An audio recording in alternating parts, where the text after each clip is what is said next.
అమ్మా చందనమే పూసిన ఒళ్ళు చూడు, అమ్మా పున్నమి పుట్టిల్లు ఆ కళ్ళు చూడు, అమ్మా ముక్కోటి మెరుపులా మోము చూడు, అమ్మమ్మ ముగ్గురమ్మల మూల పుటమ్మ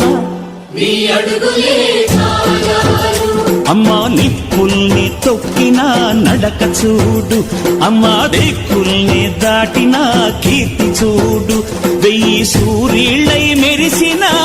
శక్తిని చూడు, మనుషుల్లో దేవుడి భక్తుని చూడు.